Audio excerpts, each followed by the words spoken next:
Hello दोस्तों, स्वागत है आप सभी का मेरे चैनल में। आज हम शुरू करने वाले हैं डचेस इन रुइंस का 8th चैप्टर। तो बिना किसी देर के शुरू करते हैं आज की स्टोरी। तो स्टोरी की शुरुआत वहीं से होती है जब मर्क्यूनेस चाय रखते हुए कहती है, ऐसा लगता है कि आप मेरे बचपन की तुलना में कहीं अधिक रूढ़िवादी है। अपनी काबिलियत के दम पर सफल होने के लिए उसकी आलोचना क्यों की जानी चाहिए।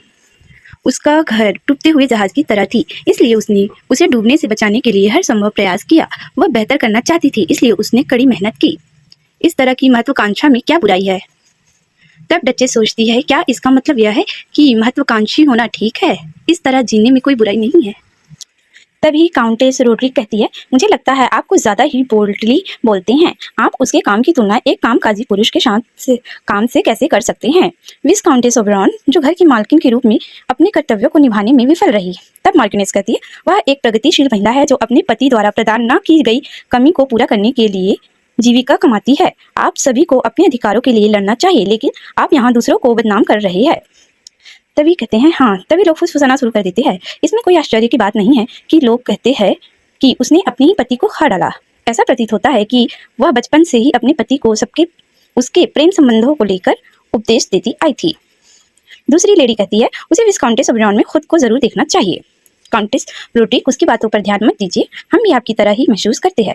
तो क्या अब हम किसी और विषय पर चर्चा करें।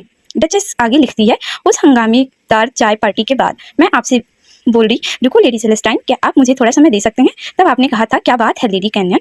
फिर हमारे बीच बात स्टार्ट हुआ था। पहले मैं गलत थी, आपके लिए दुख महसूस करना मेरी गलती थी। मुझे बिल्कुल भी अंदाजा नहीं था कि आप कमरे में मौजूद किसी भी व्यक्ति से ज़्यादा ताकतवर हो। मैं आपकी जितनी शक्तिशाली बनना चाहती हूँ लेडी सेलेस्टाइन। अगर आपको कोई आपत्ति ना हो तो क्या मैं कभी कभार आपसे मिलने आ सकती हूँ। तभी डचेस की ऐसी बातें सुनकर लेडी सेलेस्टाइन कहती है, ये बहुत बढ़िया लग रही है, मुझे ऐसी चर्चाएं करना बहुत अच्छा लगेगी। तब से हमने साथ में काफी समय बिताया और खूब बातें की। देखते ही देखते हम एक दूसरे के सबसे अच्छे दोस्त बन गए। मेरी प्यारी बारबरा शायद दुनिया में किसी और से ज्यादा मुझसे प्यार करती थी। काश मैंने उसकी बातों को दिल से मान लिया होता।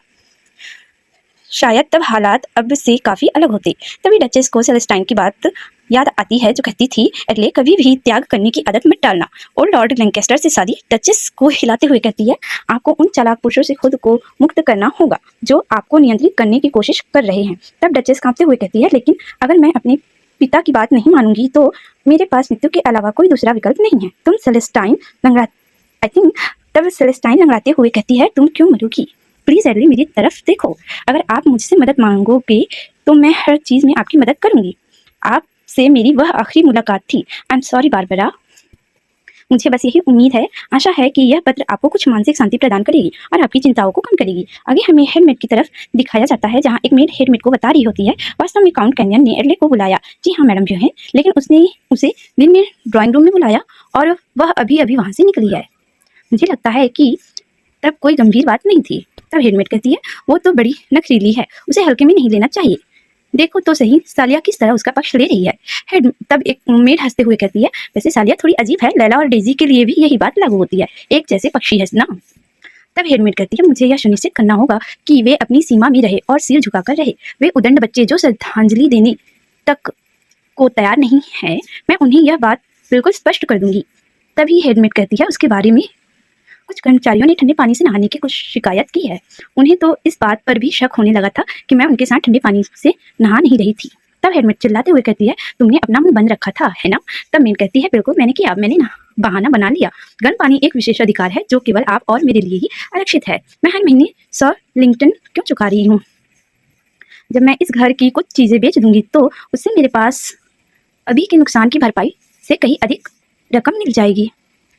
तब हेडमेड कहती है, अपनी जबान पर लगाम रखो। अगर लेडी लिनिया को इसके बारे में पता चल गया तो तुम्हें मेरी बात का अर्थ पता है, ठीक है। तब मेड हंसते हुए कहती है, बिल्कुल, इसके अलावा उसे ऐसी चीजों में कोई दिलचस्पी नहीं है। जी हाँ बिल्कुल, सब ठीक हो जाएगी। लेडी लिनिया मेरी हर बात पर भरोसा करती है और काउंट प्रेशर शायद ही कभी घर पर होते हैं। इस पूरे घर के सारे सदस्य मानो मेरी जेब में ही हो। आगे हमें डचेस की तरफ दिखाया जाता है। डचेस सर्वेंट को लेटर देकर कहती है, यह वही पत्र है जिससे सर ने मुझे लिखने के लिए कहा था, कृपया इसे आगे भेजें। तब सर्वेंट कहता है, जी मैम, मैं करूँगा। आगे हमें दिखाया जाता है, सभी अपने काम कर रहे होते हैं। तभी सालिया कहती है, ओह, इन कपड़ों के ढेर का अंत क्यों नहीं होता। वह हमसे इतनी अनावश्यक चीजें करवा रही है। मुझे लगता है कि मैडम विहोन को फिर से कुछ गड़बड़ महसूस हुई। वो आखिर है कहाँ। खैर यह तो स्पष्ट है, वह शायद फिर से लेडी लिनिया से अजीबोगरीब बातें फुसफुसा रही होगी। लेडी लिनिया कहती है, क्या यह सच है?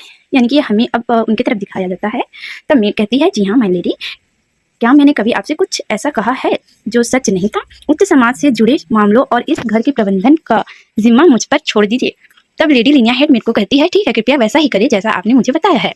इस जागीर का संचालन अन्य किसी भी कुलीन परिवारों की तरह पूरी तरह सुचारू रूप से होना चाहिए। तब हेडमेड कहती है, yes my lady.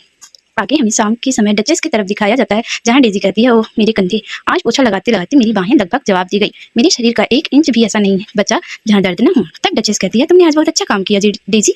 Duchess Daisy से कहती है, क्या हम मेहमानों के आने की उम्मीद कर रहे हैं? हमने अचानक पूरे घर की सफाई क्यों कर दी? तब डेजी कहती है, इस घर में मेहमान नहीं आते, लगता है मुख्य गृह स्वामी का मूड खराब है। तभी डचेस पलक झपकाते हुए सोचती है, दरअसल वह सही कह रही है, मुझे यहाँ रहते हुए 1 महीना हो चुका है, लेकिन मैंने आज तक एक भी मेहमान नहीं देखी है। काउंट क्रिसस एक रईस है जो सम्राट के करीबी लोगों में से एक है, फिर भी उनकी जागीर में कोई विजिटर्स नहीं आता है। क्या यह उनके बारे में फैली सभी अफवाहों की वजह से है? मुझे भी उनके बारे में पहली बार नेगेटिव इंप्रेशन बनी हुई थी, लेकिन उन्होंने मेरे प्रति जो उदारता दिखाई है उसे देखते हुए और उनके सामान्य रवैये को देखते हुए वह कोई बुरा आदमी नहीं लगती। इस ऑर्डिनरी लाइफ को जीने का मेरा एकमात्र कारण यही है। फिर भी तब डेजी कहती है, भले ही हमारे यहाँ कोई मेहमान ना हो, फिर भी कभी कभी हम लेडी लिनिया की वजह से इस तरह के काम करते हैं। डेजी की बातों से चौंक कर कहती है, क्या? आगे डेजी कहती है, लेडी लिनिया काउंट क्रिसस की छोटी बहन, आपने उसके बारे में सुना ही होगा, है ना? लो ये आप खा लो।